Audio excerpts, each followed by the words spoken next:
All right, guys, we got a heck of a video today. We are going to talk about alpha-linolenic acid. That is the omega-3 fat found in a lot of plants, such as flaxseed oil. It's also a significant component of soybean oil. One of the reasons that I'm really interested in this topic is because of this study, and I talk about it on my blog, fireinabottle.net. It's about these Ossabaw pigs. If you Google fire in a bottle, the fat pigs, the article will come up. What they did in this experiment was they took pigs from Ossabaw Island, which is this island off the coast of Georgia, where these pigs were dropped by the Spaniards in like 1493. And the pigs lived on this island for hundreds of years, and they developed this kind of diabetic phenotype where they are really good at storing fat. And so these pigs are prone to becoming obese. It's actually one of the few animal models where the pigs will get heart disease much like human. What they did was they took regular soybean oil, which is here. This is the right-hand column. So they gave the pigs around 40% of their calories as regular soybean oil. And so you can see they're mostly getting linoleic acid, and they're getting 17.5 grams of alpha-linolenic acid omega-3. But they also gave pigs this low omega-3 soybean oil diet. And you can see the omega-6 to omega-3 ratio here. They say you want this to be a low number. You want to increase omega-3, which is anti-inflammatory, to balance out the omega-6 linoleic acid, which is pro-inflammatory. And so this diet should be better, right? This is a more balanced omega-3 to omega-6. They'll have lower inflammation, except that's not what we actually saw. What we actually saw is these pigs given the regular soybean oil with the normal amount of omega-3 fats actually became significantly insulin resistant. And you see, this is their fasting insulin. This is on a low-fat diet. It was about 7. This is the soybean oil that's almost pure linoleic acid, and their fasting insulin is extraordinarily low. But if you add just that little bit of alpha-linolenic acid, omega-3, their fasting insulin goes up by a factor of 5 over control. And glucose rises, and you also see high triglycerides. And so, but what you see in these pigs is what appears to be significant insulin resistance that is induced specifically by the alpha-linolenic acid in the regular soybean oil. And I like to point this out. C-reactive protein is a common inflammatory marker that's cheap to measure, so it's what we use a lot. And sort of ironically, as insulin resistance goes up in this experiment, C-reactive protein went down by more than half. One of the reasons I want to point that out is a lot of times when they do these seed oil RCTs in humans, controlled studies in humans, the only thing they really track as an inflammatory marker is C-reactive protein. And this is an example of C-reactive protein going down as insulin resistance goes up. So C-reactive protein is not always the best marker. So if you see an inflammatory study and that's all that they're looking at, you might want to keep looking. And so I've been talking a lot about something called PPAR alpha. And PPAR alpha is involved in lipid metabolism. PPAR alpha is expressed in the liver, and it is monitoring what fats are available to it. And it kind of turns on or off in response to what fats it sees. And you can see that linoleic acid, this is alpha-linolenic acid. So this is omega-3. So alpha-linolenic acid is a very strong inducer of PPAR alpha. Linoleic acid is not so much a very good inducer. And so a question I keep asking is, what does PPAR alpha do? And you can see this thesis. PPAR alpha is the master regulator of lipid metabolism in mouse and human. That's pretty unambiguous. We know what PPAR alpha does, right? It controls lipid metabolism, which is weird because you can actually make a knockout mouse that doesn't have the PPAR alpha gene at all. And those mice, they have some fatty liver issues, but mostly they just seem to be normal mice. And this is the amount of fat that's being oxidized in the muscles of, here's the knockout mice here, here's the normal mice, and these are two different muscle tissues. And you can see that the mice who lack PPAR alpha are burning the same amount of fat as the mice who have it. So it would be a little weird if PPAR alpha is indeed the master lipid regulator and this were still the case. Another interesting thing about these PPAR alpha null mice is that they are resistant to diet-induced insulin resistance. And so the black bars, these are mice on a high fat diet, the kind of diet that they usually use to fatten up the mice, compared to mice on a normal quote unquote chow diet. And these are normal mice here, and you can see glucose goes up, fasting insulin goes up, and these mice don't have PPAR alpha. And so when you put them on a high fat diet, you don't have that same rise in glucose and you don't have that same rise in insulin. And another kind of odd thing about PPAR alpha, they gave these PPAR alpha mice a bunch of different grains and seeds. And when they gave them sesame seeds, the mice die. And you can see all survived after 1 week treatment. And that means on all the other types of grain and seeds that they fed them, except the PPAR alpha null mice fed with sesame. Feeding with sesame often killed PPAR alpha null mice in 4 to 5 days. Well, that's kind of weird. So these are two enzymes involved in what's called phase 1 detoxification. And this is how we get rid of toxins in the liver or in the intestine. And this GST is involved in phase 2 detoxification.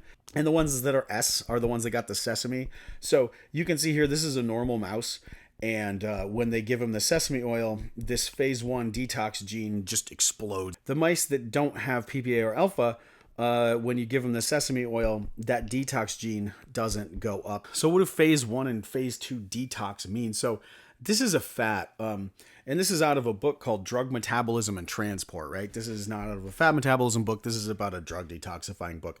And they're looking at, guess what, linoleic acid. And this linoleic acid can get turned into something called 13-HODE. And the only difference between linoleic acid and 13-HODE is the 13-HODE has this OH group on it. And that actually shifts the location of this double bond.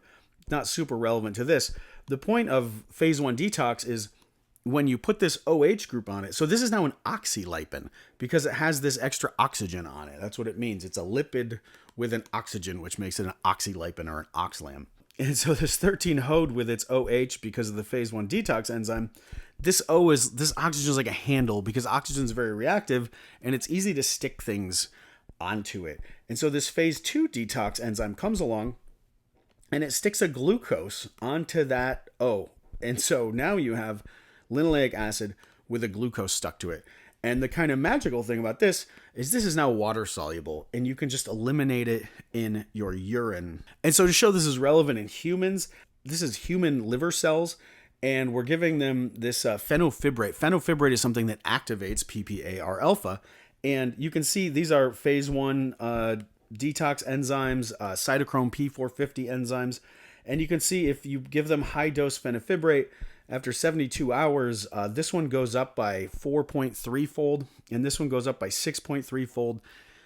And this is the major phase 2 detox enzyme, and this one basically triples within 72 hours in response to activating PPAR alpha with this pharmaceutical drug fenofibrate. Furthermore, if you look at human urine, and this happens to be African Americans with chronic kidney disease, but these are glucuronidated fatty acids, the black bars. And so these are PUFA, 8, 9 diheat, 20 heat.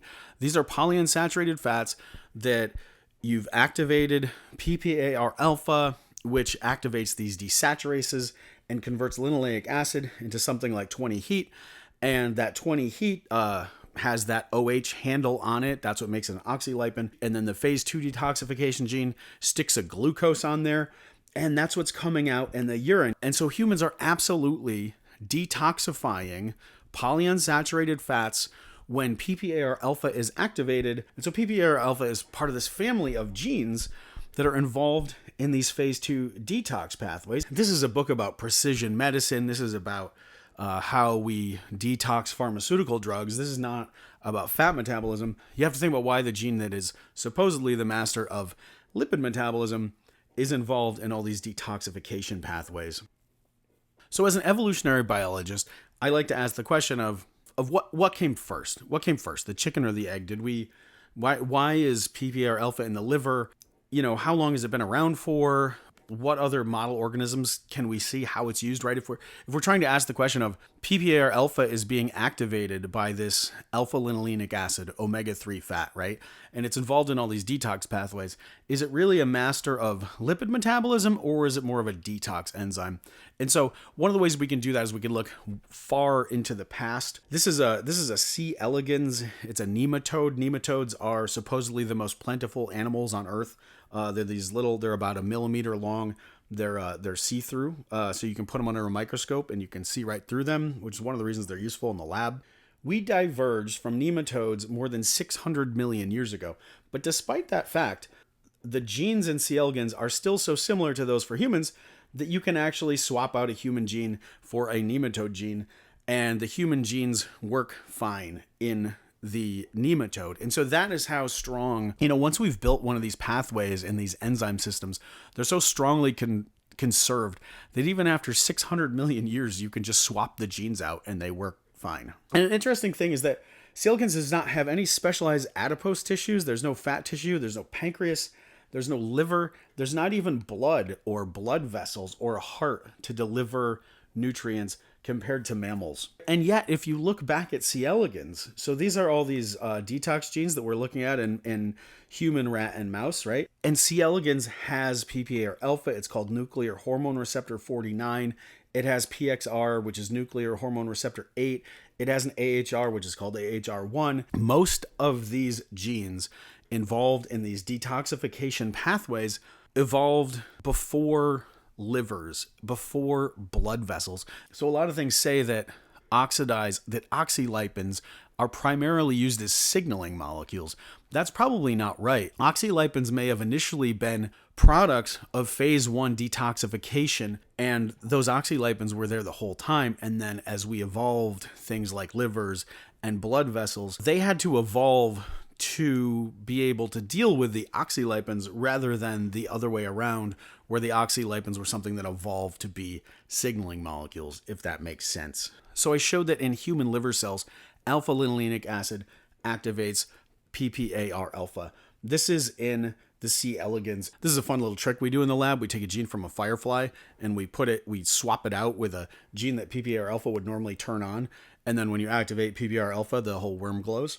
And so that's what we're doing here. And what this shows is that when you feed these worms alpha-linolenic acid, omega-3, it absolutely activates PPAR alpha and it turns on target genes, even in C. elegans. And so this idea that alpha-linolenic acid, omega-3, activates PPAR alpha, this system has been intact for 600 million years at least, guys, and probably a lot longer. Things didn't have skeletons 600 million years ago. They were just little squiggly bits of cells like worms and jellyfish. So they don't leave a lot of a fossil record, right? They're difficult to find. So this paper shows that not only is PPAR alpha necessary for detoxification, and these are actually phase 2 detoxification genes, but it's also very involved in handling oxidative stress. And it says the oxidative stress response requires PPAR alpha in C. elegans. So now this is another paper looking at hypoxia adaptation. So hypoxia means low oxygen. And so they took these C. elegans, and this FMO2 is a gene involved in hypoxia response, low oxygen response. And you can see with normal oxygen, the worms don't glow. But if you reduce the oxygen to 0.5%, they light up. And you can see the worms here made the shape of a duck. That's a little joke they're playing. They're so funny. And these worms on the bottom, they don't have, this is the scientists removed PPAR alpha, the NHR49, from the worms. And so if you remove the PPAR alpha, the worms can no longer respond to low oxygen environments. And so when you look at PPAR alpha in the oldest context that we have any data around, which is in a C. elegans, we can see that it's activated by fats. It is involved in controlling phase 1 and phase 2 detoxification enzymes. It is crucial for oxidative stress response and even hypoxia, bruh. And so this is a complicated picture that doesn't necessarily line up with the original function of PPAR alpha necessarily being purely as a lipid metabolic gene. So we can think about why we might want to combine lipid monitoring with detoxification. And these are again, we're still in nematodes. And these nematodes are given a certain amount of fish oil, and it actually shortens their lifespan. You can see the nematodes given fish oil live 22 days, and the ones on the controlled diet live 25 days. And this is T-bars. This is a measure of oxidative stress in those worms. And so you can see if you feed the worms enough fish oil, they get oxidative stress and they die early. And so these omega-3 fats are very prone to being damaged oxidatively. They can become lipid peroxides. And so maybe that's something that the PPAR alpha is monitoring for. And then it's kicking in these oxidant defense programs because these polyunsaturated fats that it's looking for can be part of the oxidative stress process. And so why would nematodes be worried about these omega-3 fats? Well, you can see free-living nematodes feed on bacteria, algae, fungi, dead organisms, etc. And so this is a composition of algal oil and its potential as a biofuel. And you can see that these are different algae, and some of them make, this is EPA. These are the long chain kind of omega-3s that you might find in fish oil, and those can be high in algae oil. And also this is 18.3, this is alpha-linolenic acid, and this type of algae is 33% of its fat is this 18.3 alpha-linolenic acid. And so if you're a C. elegans worm, you might consume considerable amounts of omega-3 polyunsaturated fats. DGLA is another kind of polyunsaturated fat. This one actually comes from linoleic acid. If you grow C. elegans in the presence of enough DGLA, it actually makes them sterile. And so this has been known for a while. These guys have done a bunch of experiments. And what they also showed was they tried growing them with all of these different mutant versions of the worms that are lacking a specific gene. And what's interesting is the ones that are lacking PPAR alpha, this is in the body tissue of the worm, this percentage DGLA. The ones lacking PPAR alpha actually accumulate more DGLA than all these other kinds of worms. And if you then increase the amount of DGLA in the culture where you grow them, now you can see these worms lacking PPAR alpha are 92% of them are sterile, which is more than any other genetic background. And you can see the DGLA goes higher in those worms. And if you go up to even more DGLA, the DGLA in the worms goes up to 24%. So these worms are rapidly accumulating the DGLA that they have access to in the absence of PPAR alpha.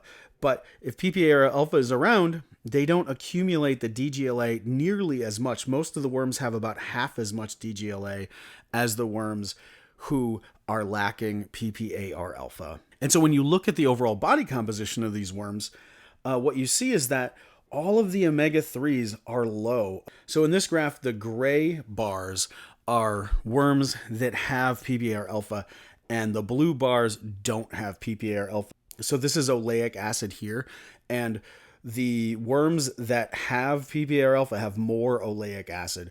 The worms that have PPAR alpha have less stearic acid. The worms that have PPAR alpha have far less of all of the omega-3 fats.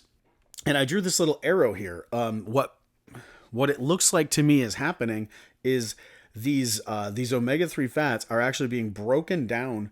We break down fats through a process called beta oxidation, and we can take these long chain fats and we can break them down into their component units, which are these little 2-carbon acetyl-CoA units. And then through a process called de novo lipogenesis, which means making new fat, we can rebuild saturated fat. And then an enzyme called SCD or SCD1 converts that saturated fat to monounsaturated fat. So when we're doing a lot of de novo lipogenesis, we often see a lot of monounsaturated fat. And so what looks to me like what's happening in these worms is they're actually breaking down in the worms with PPAR alpha. The worms are breaking down these omega-3 fats through DNL. They're building probably palmitic acid is usually what DNL makes. And that DNL is getting desaturated by SCD1 and turned into these monounsaturated fats. And that is why omega-3 fats are low and monounsaturated fats are high. It's because PPAR alpha is looking for these omega-3 fats and it's breaking them down and it's turning them into monounsaturated fats in C. elegans. My working thesis, the original job of PPAR alpha, or one of the very earliest jobs of PPAR alpha, was to monitor for fats that it didn't like, which could be things like polyunsaturated fats, oxidized fats. And when it sees those fats, it's turning on these detoxification pathways to get rid of the fats. And sometimes it's breaking them down and rebuilding them as other fats. This is a good time to mention, you saw in that table that when PPAR alpha is overactivated, your stearic acid levels drop. Stearic acid acts as a signaling molecule in the body. It acts to lower inflammation. It acts to increase metabolic rate. I sell SEA, which is stearoyl ethanolamide. That is how stearic acid is used as a signaling molecule in the body. At my blog, fireinabottle.net/shop. Weight loss, I used it as part of my trial that I posted on my blog in October, where I lost 14 pounds. Other people have gotten good results. If you wander over to Reddit and go to r/saturated fat, there are discussions about SEA, people's experience with it. And if you go get yourself a bottle and try it out, it helps me make these videos. So now we're back in mice using the trial balloon that PPAR alpha is primarily involved in detoxification of PUFA and of, let's just say, quote unquote, weird fats. These are the mice that we talked about before that are lacking PPAR alpha, and if you feed them fish oil, they will die. In this table, whenever a mouse dies, this line drops, and so you can see the 50% of mice died by day 10 when they fed them fish oil if they lacked PPAR alpha, and you can see the liver enzymes are dramatically increased in mice fed fish oil who don't have PPAR alpha. And so that's yet more evidence that PPAR alpha is really a detox enzyme. So I showed that in C. elegans, if the C. elegans have PPAR alpha, they have a tendency to break down the omega-3s and rebuild them as first saturated fats, which ultimately end up as monounsaturated fats. Now, this is in mice.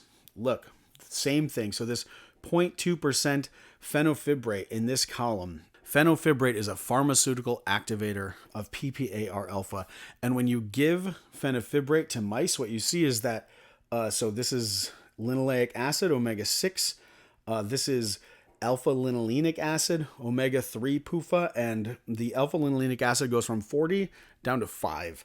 And the linoleic acid goes from around 1100 down to below 600, so that gets cut in half. And where do those fats end up? Well, the oleic acid goes up by over 50%, and it was high to begin with. So this is a pretty big jump. And so what you're seeing is that these fats are being broken down by beta oxidation. They're going through de novo lipogenesis. They're being built back into saturated fats, and they're being desaturated by SCD1. And so you're literally taking these PUFA and rebuilding them back into MUFA. That is what is happening if you activate PPAR alpha, because I'm arguing that the job of PPAR alpha is to get rid of the PUFA and rebuild it into fats that we are more comfortable with building our bodies out of. This is in humans given phenofibrate. So humans have been taking PPAR activating drugs since the 1960s because doctors noticed that they lowered cholesterol. But the weird thing is they don't do anything to help with heart disease, but yet we keep taking them.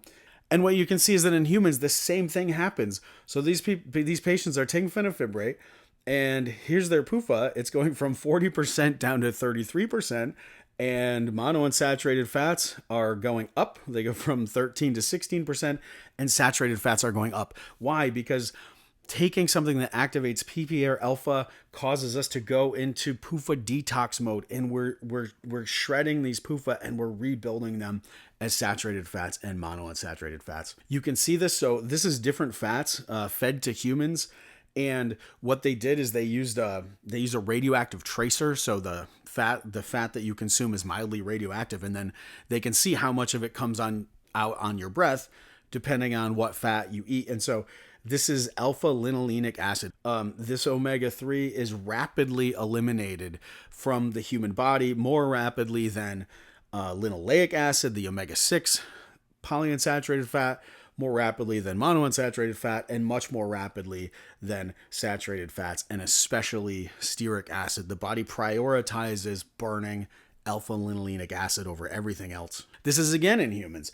Again, they gave humans radio-labeled alpha-linolenic acid, and you can see by 24 hours, this is palmitic acid, and this is oleic acid. This is in their circulating triglycerides.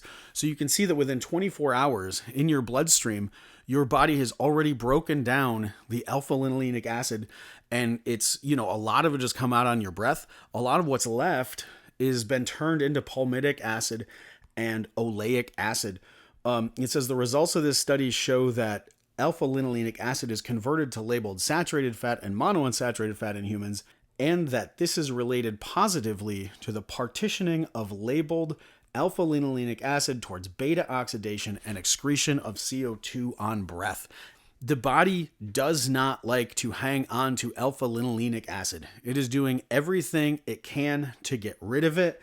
That includes sending it into the mitochondria, breaking it down, and just burning it as fuel. That includes doing de novo lipogenesis and converting it to these other fats. That includes oxidizing it and sending it through phase 1 and phase 2 detoxification and eliminating it in urine. And so this is a figure from that paper. You can see that I've added some pointers here. And so what they're saying is when you consume this alpha-linolenic acid omega-3, it goes through beta oxidation. I assume they mean in the mitochondria to get made in acetyl-CoA. Some of that is made into CO2 and excreted on your breath. Some of it is rebuilt into these other long chain saturated and monounsaturated fats. Those show up in your membranes and in your triglycerides, your storage fats. But the other thing that you can do with them is desaturate and elongate them into these longer chain omega-3 fats. What I'm adding is you can also go through cytochrome P450 enzymes and UGT, and you can glucuronidate them and eliminate them in your urine, or you can send them into peroxisomes to do beta oxidation. PPAR, the PP means peroxisome proliferator. It causes an increase in the amount of peroxisomes. And so that's another way that PPAR is forcing you to get rid of alpha-linolenic acid, is by increasing the amount of peroxisomes that you have. And so this is an example of this. This is in rats. So again, they gave these rats fenofibrate. So they're activating PPAR alpha. And what you can see is that the fenofibrate, this is oxygen use. And you can see the fenofibrate does increase the rate at which fat is going into the mitochondria. So when you're taking alpha-linolenic acid, you're sending a bunch of fat into the mitochondria. That sounds good, but it's actually dangerous. It can put you into reductive stress if you're not perfectly metabolically healthy. But more than that, what it's doing is it is massively increasing the amount of fat that's being burned in your peroxisomes. That's a 25-fold increase, or a 30-fold increase of the amount of beta oxidation happening in peroxisomes of these rats. And this causes the rats actually to be lean. So these are rats on the high-fat diet without the fenofibrate. And these two lines are rats that are given the fenofibrate, and they stay lean. And that sounds pretty good, right?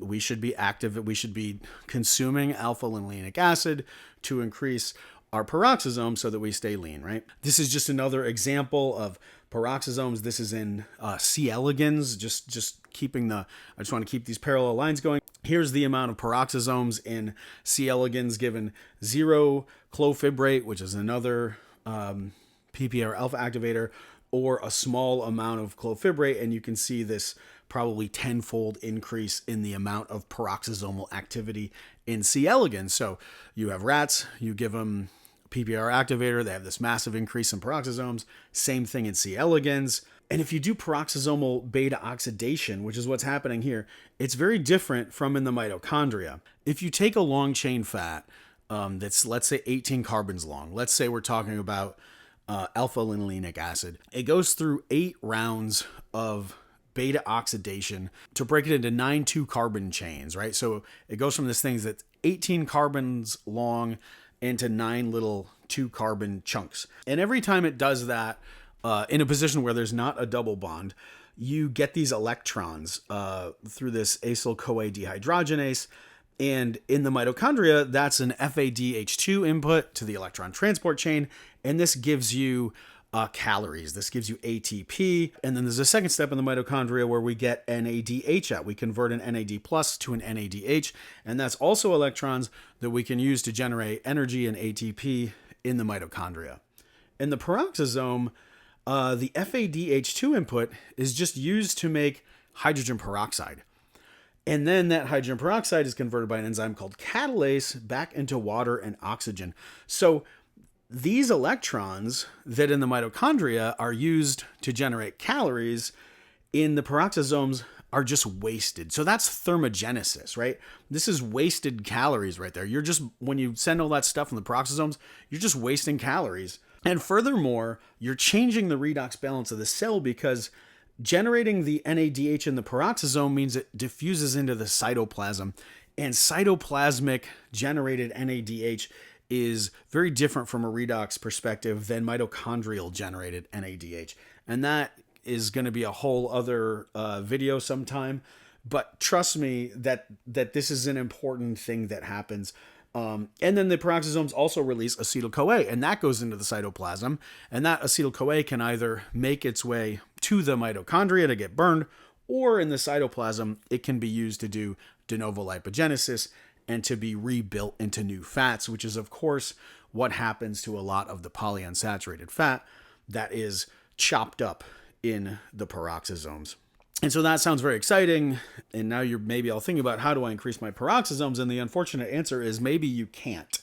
So this is a mouse. This is clofibrate. This is a PPAR activator. And in a mouse, this increases peroxisomal activation by about 12-fold, about 12x. Here's a rat, same thing. It increases it by between 11 and 30 times the amount of peroxisomal beta oxidation happening. This is a rhesus monkey. Rhesus monkeys, when you give them this same drug, clofibrate, it doesn't increase their peroxisomes at all. And this is in humans. And so these are 5 different trials given 5 different things that are supposed to increase peroxisomal activity. In 3 of them, they saw no increase. In 2 of them, they perhaps saw a 30% increase, which is in no way comparable to a mouse where you're seeing a 12-fold increase in peroxisomal activity. And so, unfortunately, humans do not have the same ability to surge peroxisomes in response to alpha-linolenic acid that mice and rats and C. elegans all have. And so this has some interesting consequences. This is a study in mice, and we fed these mice different fats, and you can see that here's the amount of their white adipose tissue. So this is their fat tissue is 0.84 in the high carb diet. And then on different fats, they have more. If it's lard, it goes up to 2.7. If you give them soybean oil, it goes up to 4. But if you give them the polyunsaturated fats, especially fish oil, it goes back down to control levels. And that's probably because these polyunsaturated fats are activating peroxisomes, and they're doing a lot of thermogenesis in breaking down these fats, right? This also comes out in sort of ironic ways, because another thing that activates PPAR alpha, because remember, if we think that PPAR alpha is this thing that's monitoring for weird fats that it doesn't want to store, one of those fats is alpha-linolenic acid. Another one is oxidized vegetable oil. It's not activated by fresh soybean oil, but it's activated by oxidized soybean oil. This is rats fed on a low-fat diet. They had these 2 different fat tissues. They had 3.4 grams or 2.1 grams. These rats are given fresh soybean oil, and those numbers go up to 3.8 and 2.7. These rats are given oxidized soybean oil, and you can see they have less fat than the rats on a normal low-fat diet. So they have less fat than the controls. So they're really lean given the fryer oil, because the fryer oil is activating those peroxisomes, and they're doing a lot of peroxisomal churning of fats and DNL, and that's a very thermogenic process. You know, DNL itself takes a lot of energy. It takes a lot of energy to rip down fats and rebuild them. If you're ripping down the fats in the peroxisomes and you're just flaring off all those electrons in that process involving catalase, you're going to waste even more energy continually doing this pathway of beta oxidation and DNL. And so that might be the magic of why fryer oil makes rats lean. But of course, you as a human can't go through this same cycle. And so that means that despite the fact that there's dozens of mouse trials where they can show that fish oil can help make the mice lean. When you try this in humans, it doesn't work at all. This is a meta-analysis. I believe this was in PLOS One. It says in total 21 studies demonstrated that fish oil had no effect on reducing body weight. Furthermore, when you look at this study, they broke up the trials versus short duration trials of under 12 weeks versus trials that were over 12 weeks. And in trials of less than 12 weeks in humans with fish oil, there is a non-significant trend towards a very small amount of weight loss. In longer term trials, there is a non-significant trend towards a similar amount of weight increase in humans. So there's no evidence that fish oil causes any weight loss in humans. And if you take it for a long time, there's a suggestion that perhaps it could be involved in weight increases. This is another way of looking at this. So we also activate PPAR alpha in humans using fenofibrate, and that caused a 23% increase in liver fat volume, and it caused increases in these desaturase enzymes, right? Because what the desaturase, what delta 5 and delta 6 desaturase are doing is they're converting linoleic acid to arachidonic acid, and arachidonic acid is something that is easily attacked by phase 1 detoxification enzymes, and they can stick those oxygen tags on there and convert them to 5 heat and 12 heat, and we can glucuronidate those, and we can release those in our urine, right? And so we're using a pharmaceutical drug that is causing us to convert linoleic acid to arachidonic acid. And what it's also doing is it's activating this delta 9 desaturase, which is SCD1, because if we're going to do a bunch of DNL, we're going to ultimately want to convert that newly created fat, a bunch of that newly created fat, into monounsaturated fat. And you can also see acetylcarnitines rise, and that's a form of reductive stress. That's showing you have a buildup of acetyl groups, because if you activate PPAR alpha, you're sending fat into the mitochondria and into the peroxisomes that you do have, and you're just creating a whole bunch of acetyl groups that you don't necessarily need. You don't have a use for those acetyl groups right now. You're just doing it because you're trying to detoxify the incoming fats, and that is what the PPAR alpha is sitting there doing, right? And so I wanted to find another example of something like that initial pig study that I first talked about, right? And so the pigs, when you had increasing amounts of alpha-linolenic acid, you had increased insulin resistance. And so this is another PLOS One paper. This is a good journal. They fed mice these diets, and they're pretty much all the same. You can see they're about 40% of calories from fat. That fat's about 12% saturated. It's about 19% monounsaturated. Most of the studies where they fatten mice, the fat that is in the plurality is monounsaturated fat.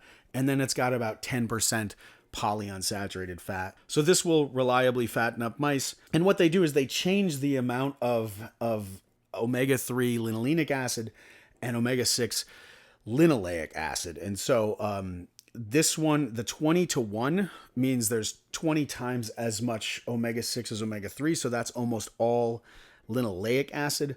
And in the 1-to-1, you have equal amounts of alpha-linolenic acid, omega-3, and omega-6. And of course, this is what we're all supposed to be shooting for, is having a 1-to-1 ratio of these two fats, because it's going to reduce inflammation, and there's going to be magical fairies, right? And so what happens? Well, early on, so this experiment goes for a long time. 24 weeks in the life of a mouse is a very long time. That's like a fifth of their life. And what you can see is that very quickly, by week 8, the mice with the high ALA diet, that's 1-to-1, that's 4.5% of calories from ALA, have more body fat than the mice given linoleic acid. And this continues through week 12, and you can kind of see this dose response as you go down. The mice with 10-to-1 or 20-to-1 have less fat than the mice given 5-to-1 or 1-to-1. And over time, they kind of converge. All the mice become sort of equally fat by the end. But early on, you also see this trend of increased insulin resistance in the mice given the 1-to-1. So This is HOMA. HOMA is a insulin resistance score, and you can see it's 56 in the mice given high ALA and 44 in the mice given high linoleic acid. By week 16, this is all the way up to 80, and it's only 63. And especially in week 12, you can see this dose response where the 1-to-1 and the 5-to-1 are clearly higher than the 10-to-1 and the 20-to-1. And there's a weird glitch in week 20, but even at the end, the mice given 1-to-1 have higher insulin resistance score than the mice given more linoleic acid. They also showed in this paper that in fact, the mice given the high ALA diet, so this is the 1-to-1 mice, these are the ones that were more insulin resistant and put on fat faster, they were indeed making a lot of EPA, and they were making a lot of DHA. Those are the long chain anti-inflammatory fish oil type fats. And they looked at all of these different inflammatory markers and showed that all of this EPA and DHA made no difference whatsoever to inflammatory markers. And so then lastly, I wanted to look in humans. What humans trials do we have? And the reality is there's not a lot of good ones. You can see the durations of these trials are all quite short, up to 12 weeks for the most part. Here's the amount of ALA that they used. By my calculations, the standard American diet has about 3 grams of ALA in it every day, mostly from soybean oil. So a lot of these trials are not even using the amount of ALA that we'd get in a day. This is taken from a systematic review and meta-analysis. So this is kind of all of the flaxseed oil trials in humans ever done. In flaxseed oil, the main fat in it is alpha-linolenic acid. And most of these trials are using either WH means whole flax and GF means ground flax. And the actual whole seeds have these things called lignans and some other compounds that make them very interesting. But that takes away from thinking about the alpha-linolenic acid itself. So I'm not terribly interested in the trials using whole flax or ground flax. So that eliminates all the ones with the red crosses out of them. I'm also sort of interested in looking at younger people that maybe have some signs of metabolic syndrome. They're a little heavier, but maybe they're not full on diabetic yet, because I feel like that's a more interesting case than in people who are full on diabetic. So you see a lot of these trials are done in people with type 2 diabetes. And so when you put all those things together, you think about the dose, you think about the health of the people, you want to see flaxseed oil. I also don't like the comparisons between flaxseed oil and olive oil, because guess what? Dietary olive oil also activates PPAR alpha, so it's hard to know. What you're looking at there. And so, out of all of these, the studies that I like the best are this Nelson is done in the USA. People are 39 years old. They have a BMI of 30, so they're mildly obese. 20% are male, 80% are women. The doses of ALA is significant. It's 12 grams a day. It's only 8 weeks, unfortunately, and the people are not diabetic. They're largely healthy. And the other one I like here is this Vargas from 2011. It's done in the US. People are 30 years old. They have a BMI of about 35. The dose is 3.3, so it's not super high, but it's probably a relevant dose. It's only 6 weeks, unfortunately, and they have PCOS. And so they're not diabetic, but they're obese and they have some health issues for sure. And so this is the first one. And what did they find? Well, this is in the trial where people had a BMI of 30. They were about 39 years old, and they gave them this ALA. It was quite a bit. Like I said, it was 12 grams a day, and adiponectin drops, and that is a statistically significant finding, and that's the main finding of the study. This is just from the Cleveland Clinic. You can see, since adiponectin aids in insulin sensitivity, people who experience insulin resistance typically have low levels of adiponectin. Insulin resistance happens when cells in your body don't respond to insulin as they should, which results in excess insulin release and hyperinsulinemia. And so, even though they didn't necessarily see, there is a small increase in insulin, but the most worrisome finding of this trial is the drop in adiponectin, which is significant and definitely not what you want to see. So that's not a great look for supplemental flaxseed oil. And this is the other one. This isn't the one with those women with PCOS. And so in this one, they gave them either fish oil, flaxseed oil, or soybean oil. And then they And they took this for 6 weeks, and then they did an oral glucose tolerance test before and after. So this is when you consume 75 grams of pure glucose, and then they monitor your blood glucose over the next 2 hours. And what happened is, regardless of which PUFA they gave these women, their glucose tolerance got worse. And so you can see the solid line is at baseline. And so here's where they give them so this is the fish oil group. And here's where they give them the glucose. And you can see time 30, it goes from about 5.5 up to 8.7, and then it slowly declines over the next 2 hours. And what I drew in here, these red lines, that is what they would consider you to be pre-diabetic if you're over this red line.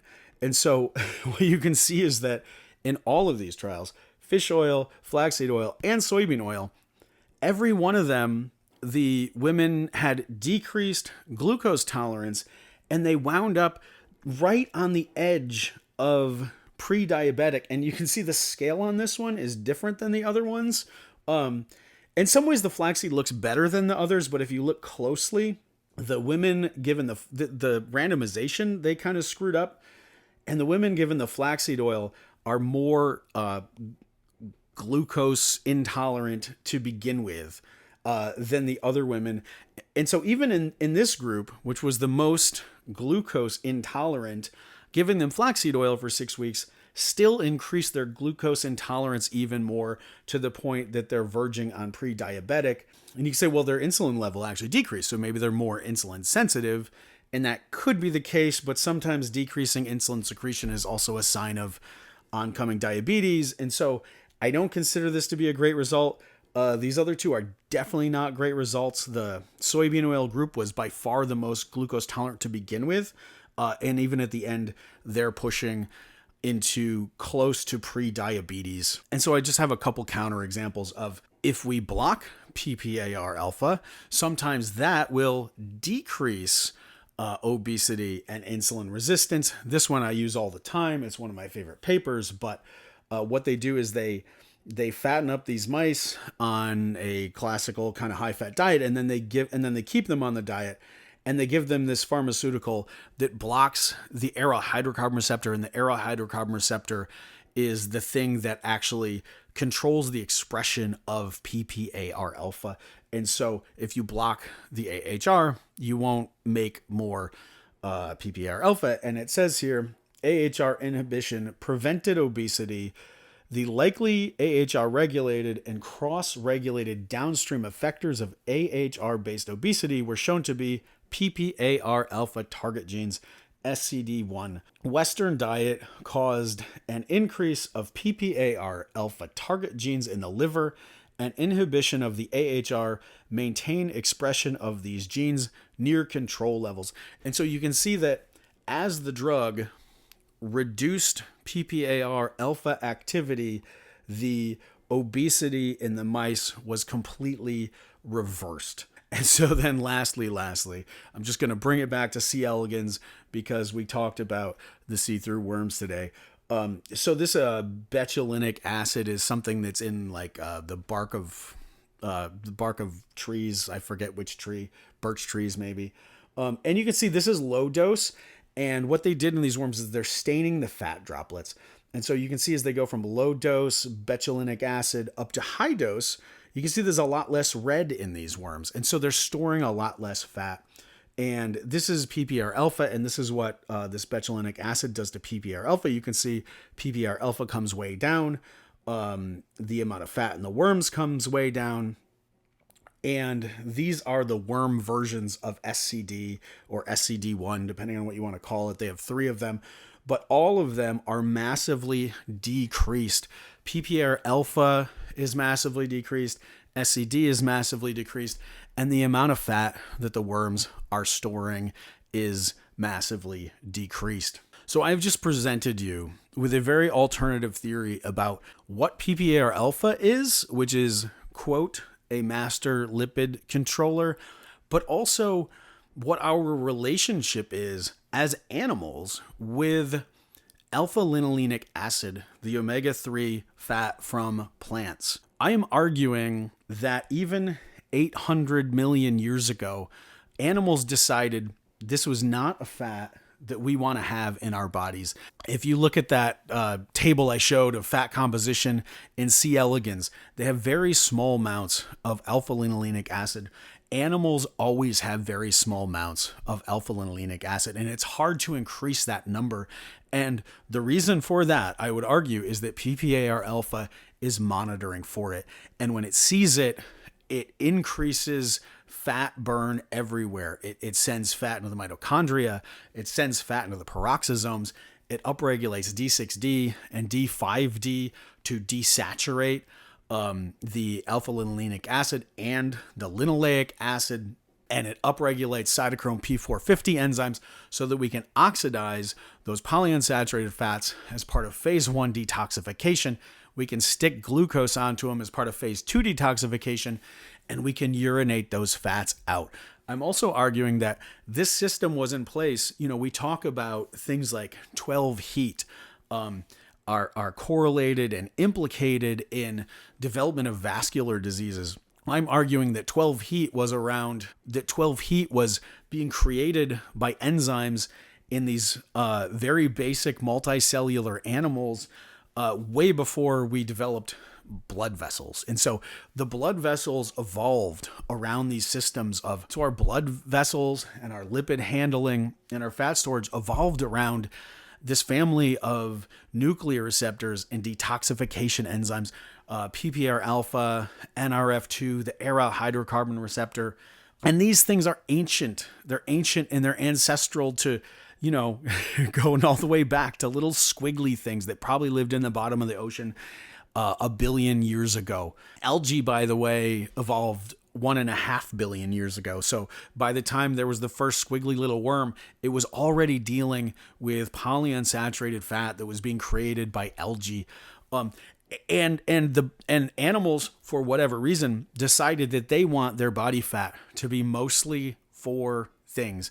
And those 4 things are palmitic acid saturated fat, stearic acid saturated fat, oleic acid monounsaturated fat, and linoleic acid omega-6 fat. And that is, a lot of people are saying, well, we don't like linoleic acid.